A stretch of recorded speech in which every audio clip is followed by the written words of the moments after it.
Hi, everyone. We're going to go ahead and get started. You may have noticed when you joined this meeting that you were automatically muted. And that's because during Zoom meetings, it's a best practice to leave yourself muted unless you're actively speaking. So at the end of the webinar, after I've showed you how to do some things in D2L, we'll have some time to ask questions. And during that time, please feel free to unmute yourself and ask any questions. You can also post questions as they come up to the chat area of Zoom. And you can access the chat window by navigating to the bottom part of your Zoom window and selecting chat.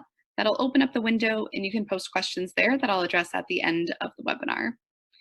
But we're going to go ahead and get started.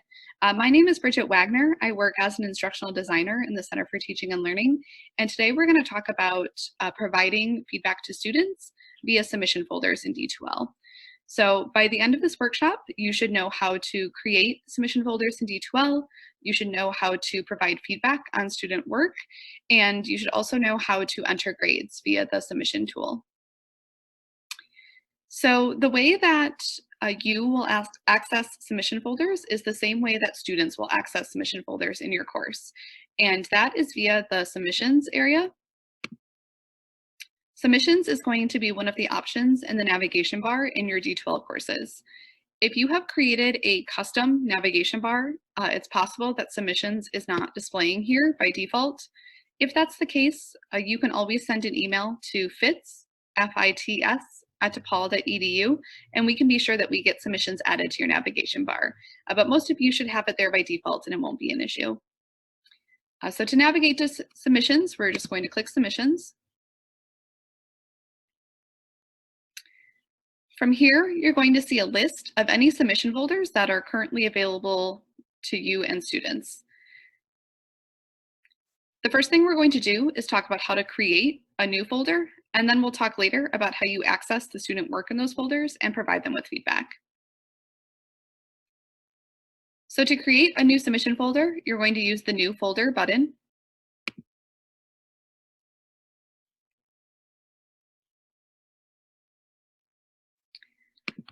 The first thing you need to do is give it a name. We recommend using a unique submission folder for every assignment that you're collecting. That will help to keep both you and students organized. And when you collect assignments in that way, you can better utilize some of the built-in tools that are connected to a submission folder. And I'll get to that in a minute. So give it a descriptive name that corresponds to the name of the assignment. It's great if you can use consistent naming across your syllabus and the submission folder so that students are able to easily match up those assignments. You can use the instructions field to provide some written instructions. This is a text field that works much like the text field of, say, an email. So you have some options for formatting the text like you would in any other text field. You also have the option to add an attachment. So you can use the Add Attachment button to attach a file. For example, if you have a PDF version of your assignment sheet that you would like to attach, you can do so by selecting File. You would browse your computer for the file.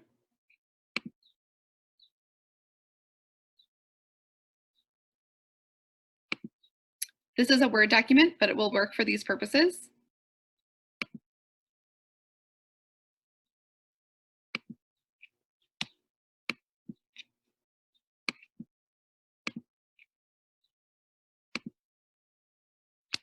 So all I did there was browse my computer for that file, and now it's attached to the submission folder as instructions. The next area of folder setup that is going to be of use to you is the restrictions area.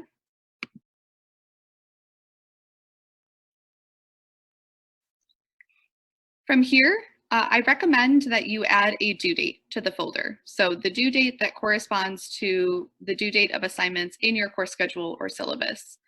And to enable the due date tool, you're just going to select the box to the left of due date. And then when you click into these fields, you'll have the option to modify the dates and times.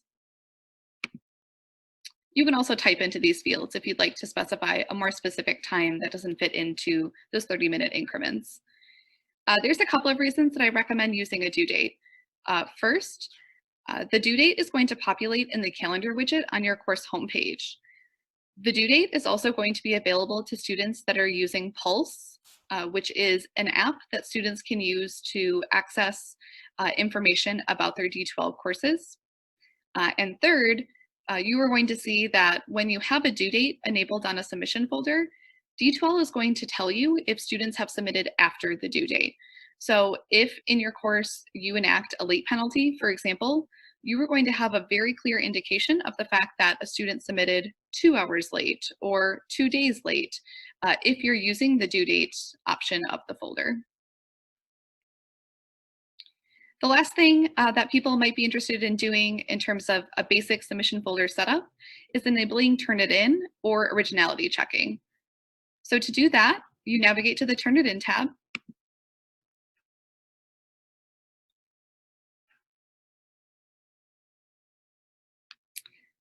So originality checking, if you enable it for a submission folder, what D12 is going to do is it will run any student submissions through Turnitin's database in order to generate what is called an originality report. So other ways that this tool is sometimes described is a plagiarism detector.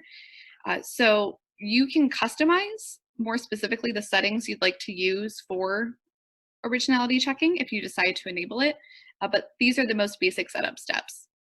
So to use Turnitin or originality checking, you first select Enable Grademark for this folder, and it will take just a few seconds for that to process at the folder level. Then you select Enable Originality Check for this folder. And the last thing you might want to do here is you might consider allowing your students or learners to see the Turnitin similarity score or originality report. So if you select this option, it means that students, in addition to you, will be able to see the report that Turnitin generates for the amount of matched content. If you don't select this button, then students will not see that report. So these are the basic setup steps for a folder.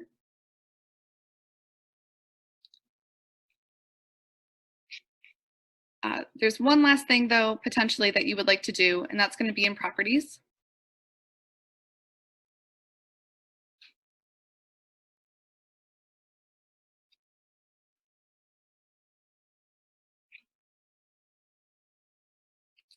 So you also have the option to attach a score or a point value to a submission folder.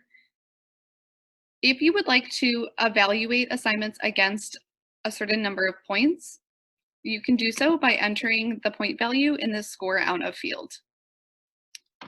100 tends to be somewhat standard for people that grade in terms of percentages, thinking that 95 out of 100 is 95% or an A.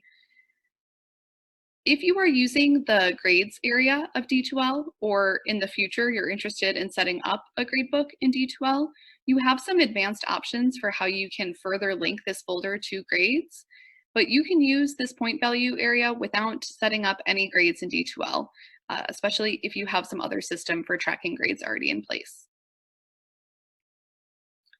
From here, I'm going to click Save and Close.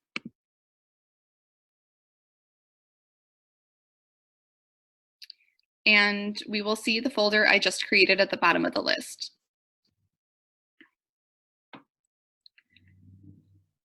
Now I want to explain what we're seeing in the submission folders area more generally. So in addition to the folder titles, we're going to have some icons that indicate some of the setup pieces that are attached to these individual folders. This icon that has a sort of binoculars icon with a piece of paper underneath it indicates that Turnitin or originality check is enabled. These columns then correspond to the way that you are going to navigate student submissions and provide them with grades and or feedback. The new column is going to indicate that there are submissions in the folder from students that you have not yet opened. The completed column is going to help you to see how many out of your total number of students have submitted to the folder. So in this case, there are 18 students in the course, and 2 of them have submitted to the folder. Evaluated is going to refer to any files that you have read and saved feedback for or published feedback for. This can help you to track where you're at in your sort of stack of submissions. And then feedback published will indicate how many submissions you have currently published feedback for students. So when you publish the feedback, it's when it becomes available to students. And then we can also see any due dates that we've assigned in this last column. So I'm going to open one of these folders to talk a little bit more about how you provide feedback. So to open the folder and see student submissions, you click on the folder title.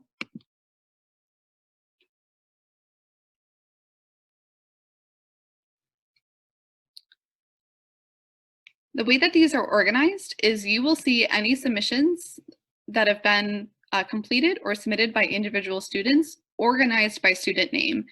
So it becomes a little bit less important that students name their documents in a specific way because you'll easily be able to attach or see the connection between individual documents and the students that submitted them. So just a little bit ago, I referenced sort of the power of using a due date on a submission folder. And here we have a great example of how those due dates work. So I can see that Sarah submitted 16 hours late or 16 hours after the due date that I put on the folder. I can see that I submitted 1 day late.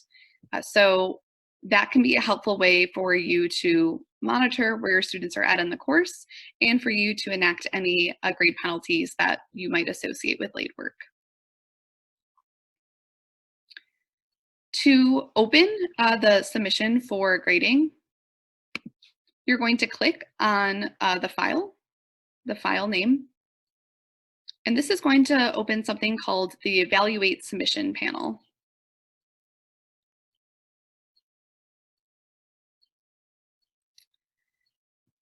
What you will see is the document that has been submitted will load in the left side. On the right side, you will be able to see your students' information and some of your options for evaluating and providing feedback to the student. This particular document was is a PowerPoint file. So this is a good moment to mention that submission folders will accept many different file types. If there is a specific file type that you are concerned about, you can ask me at the end and I can make sure that I can get you an answer as to whether or not the folder will accept that file type. But the folders will accept Word documents, PDFs, images, PowerPoints, Excel documents. So many of the document types that we know faculty across the university are collecting from students. So here, I can input a score for the student right from the folder. I can also provide some feedback by typing into this box.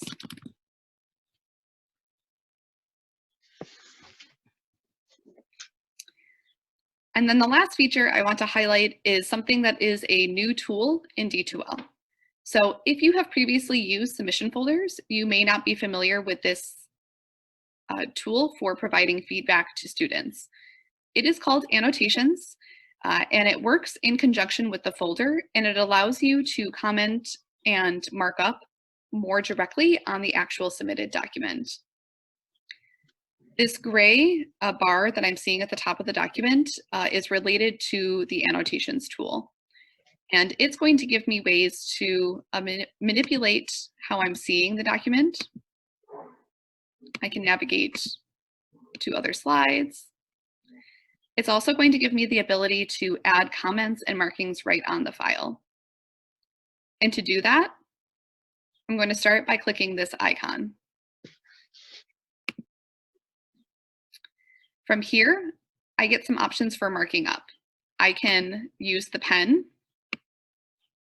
to draw right on the document. If I select this comment bubble, I can add some pop-up notes to the document that allow me to type right into them.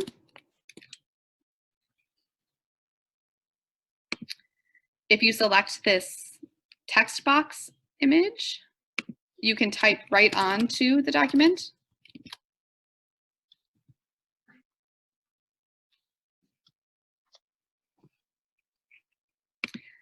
And then you have some more tools for drawing if that is something that you need to do on the document. Whatever you put here is going to display to students on their end when they access your feedback. Students also have the option to download these documents with your feedback, and we know that these markings translate pretty well in a downloadable PDF for students.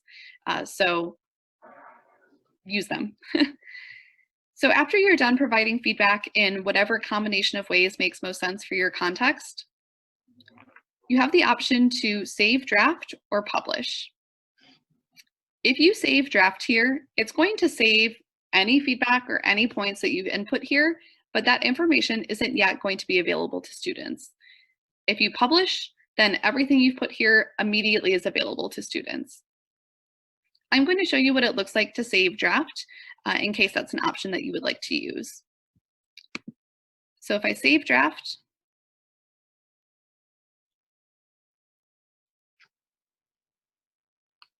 I get a little message that says that everything's been saved successfully. I'm going to go back to folder submissions.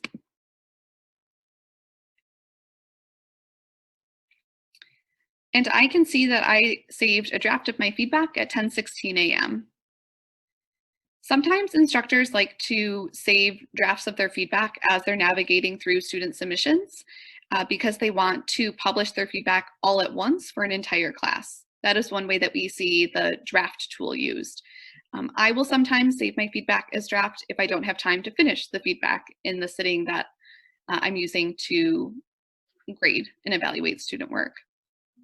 If you've saved feedback as draft, you can go back and publish the feedback by selecting the student and selecting publish feedback.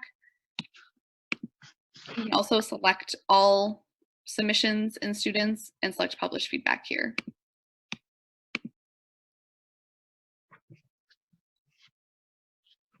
And now I can see that I've published that feedback. And if we go back to the submissions area, you can see that these numbers are starting to change. So now I can see that there's only one submission that I haven't read. I have evaluated one and I have published feedback for one. So that's how those columns help you to track where you're at in the submission folder. The last thing I'm going to do is I'm going to go back to the course homepage and I'm going to show you how some of this information surfaces on the course homepage for you and for students.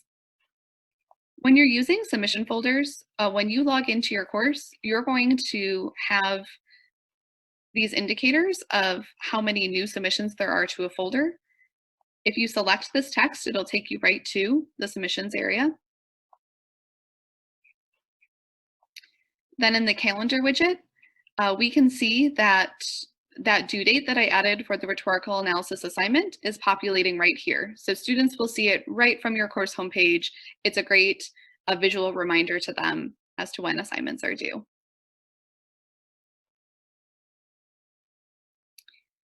Okay, so the last thing I want to do before I open it up for questions is point you to some of the resources that you can use for navigating D2L and setting things up in D2L in general, not just limited to submission folders. So we have an inbox that's monitored Monday through Friday, 9 to 5. You can schedule a one-on-one appointment to work directly with a CTL staff member. If there's something that you'd like to do that's a little bit more advanced in D2L, that would be a great way to get that done. And then we also have pretty extensive guides to using D2L for using submission folders and all the other tools in D2L, and those are available via the Teaching Commons. I also pasted these resources into the chat area of Zoom, so you can access them there. All right, so now is we have time for questions. So what questions do you have about using submission folders in D2L. I've got a question, a few questions. Sure. You mentioned Pulse. Mhm. Do we have to set that up as an instructor for it to be triggering the assignments, or does that happen automatically? So that will happen automatically as long as you are using due dates. Okay. And the way that students access Pulse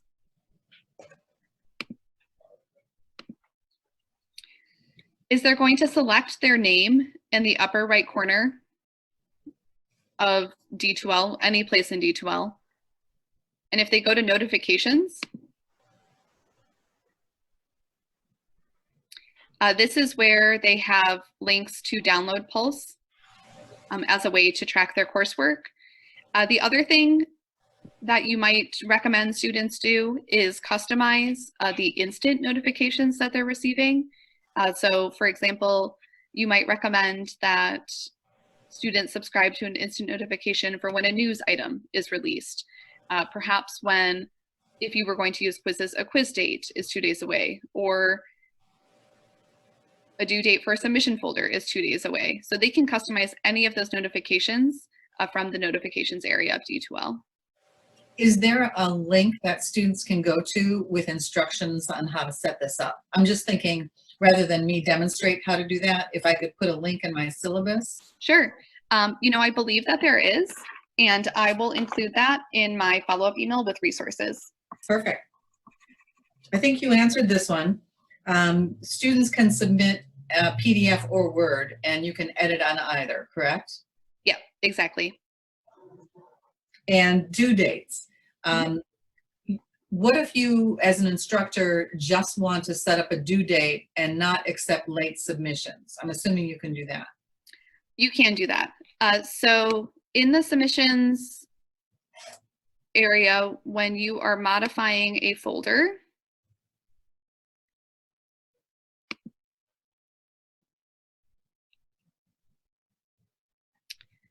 if you go back to that restrictions tab or go to the restrictions tab as you're creating a new folder, there is something called an end date.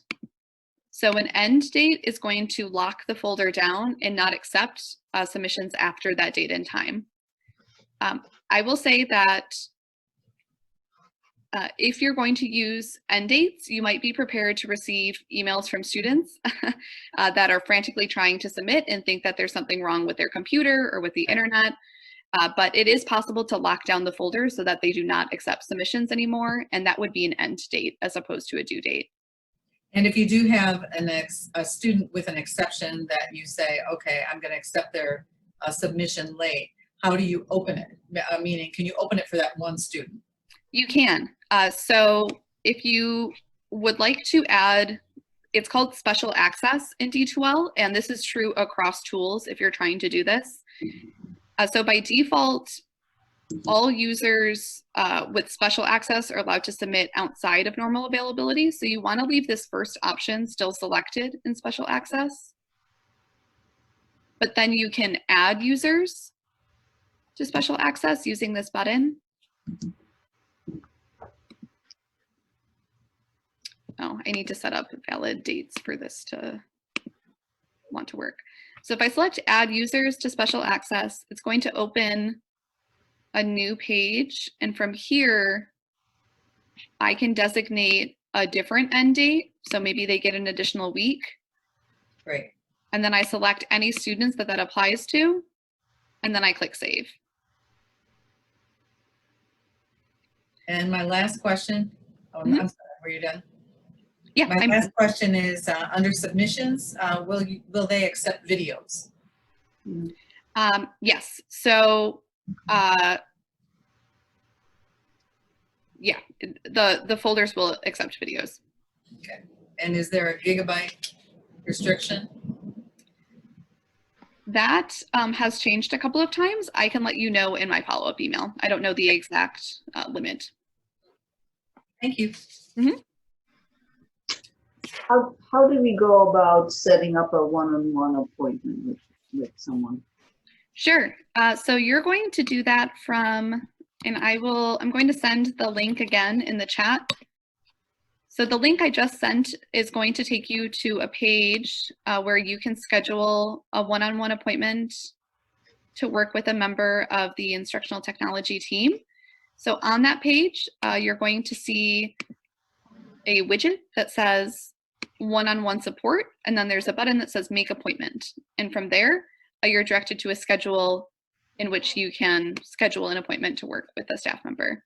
You just send that by email? I sent it in the chat area of Zoom. So if you're not seeing those messages, you might hover near the bottom of your Zoom window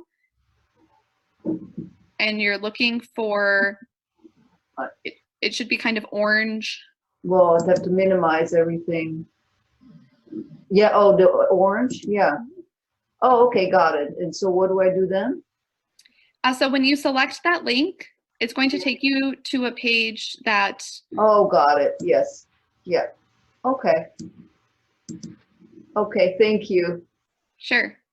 Hi, Bridget, this is Amy, and thanks so much. This has been really, really helpful. Sure.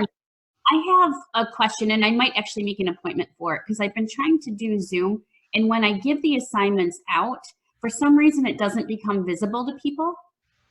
And it's inconsistent. Like sometimes I release it and it works and it goes, and other times I just play around and I don't know what I exactly do to get it to work that people see the assignment. Okay. It doesn't release. For example, I moved my entire final about a week and a half ago to all be online, and I did different sections for it. One section went out and it was fine. The other section wouldn't go out. I don't know if it's something with special access or what exactly. And you're using submission folders to convey that information to students? I am using submission folders, and then I'm tying it to my grade list, the grading section for the final. Sure. So it's possible that your folders are hidden from students. Okay. And I'm going to hide a folder right now so that you can see what that icon looks like. So if you're seeing this icon, it means that that folder is not visible to students. I found that, and then I've figured out how to release it. Okay, great. More actions and make visible to users. Yep. The other thing that could potentially be happening is if you are using a start date on the folder, Yep. Students are not going to have access to the specific information connected to that folder until that start date. Okay, that might be what I'm doing, is I'm doing a start date and an end date, so they're seeing it that way. But would that lock thing disappear then, or will that always show because I had a start date? You see what, if you go back to the restrictions, it had like a lock sign next to them? Sure. So they actually are separate from one another. Okay. So when you hide a folder, it is fully invisible to students. They have no idea it even exists. Okay. When you're using a start or an end date, students do know that the folder exists, but they're not able to submit to the folder until the start date, and they're not able to submit after the lock date. Okay, and that lock is where it says rhetorical analysis, that little lock sign, that's what it says there. Unfortunately, that's not what that icon means. That would make sense. This icon means that I've added special access to certain users. So when I was demonstrating how you give a couple of students access outside of a lock date, anytime there's special access, it's going to be indicated with this sort of key. Got it. Okay, I was confused on that one. I think that's what I did. Oh, I was thinking, and I'm pretty sure they got like 100 messages from me the other day, because I was thinking the lock was telling them they couldn't have access. I was trying to get rid of it. So I was loading all their names individually. So I'm pretty sure they were all getting locked then. I completely understand. And what I will say is that always set up a folder so that this first option is selected without any additional steps to adding users to the folder. The only time you want to use this button is when you have a lock date or an end date on the folder and you want to give students access outside of that end date. Otherwise, leave this first option selected and don't even touch this button. Got it. That's where I was going wrong. I was putting everybody under that. Okay, yeah, that makes sense. And that could potentially, depending on how you set it up, that could lock them out of there. Okay, thanks much. Appreciate it. I have a couple of other questions in the chat that I'm going to address. So one is, if I assign a grade in the submission folder, is it automatically going to the grade book? Not necessarily. So in order for a grade to automatically go to the gradebook, you need to also have a gradebook set up, and you need to attach the folder to a grade item. So what I showed you here with this score out of value, that grade is not going to go anywhere as this folder is currently set up. There will be a record of that grade, which can still be helpful. And if you were to later attach the folder to a grade item, that grade or that point value will get sent to the grades area. But as of right now, this grade is not being sent to grades. If you wanted the grade to be sent to grades, then this is the next area that you're going to be working with. So if you've already created the grade items, you would select a grade item from this menu that you wanted the folder linked to. It is possible to create new grade items from the submission folder. But I would say that if you want to work on creating a grade book, that is something that you should do separately. And then you can think about how to link the submission folders to the grade items. And that's because there's some overarching setup pieces that you'll want to think about before you start just creating grade items from the submission folder. For example, you can use a grade book that is entirely points-based, or you can set up a grade book that is weighted, meaning that an assignment can be worth 100 points, but weighted at 20% of the final grade. So those are some things that you consider as you're setting up a grade book in the grades area of D2L. I have a question about using pages for documents, and I am not immediately sure if pages are accepted. I do not think that they are, but I will say that in Pages or in Google Docs, a lot of students are using Google Docs now. It is possible to download or save both those types of documents as PDFs, which then can be submitted to submission folders. So my students that are using Google Docs, I have them download the file either as a Word document or as a PDF and then submit it that way to submission folders. Are there other questions?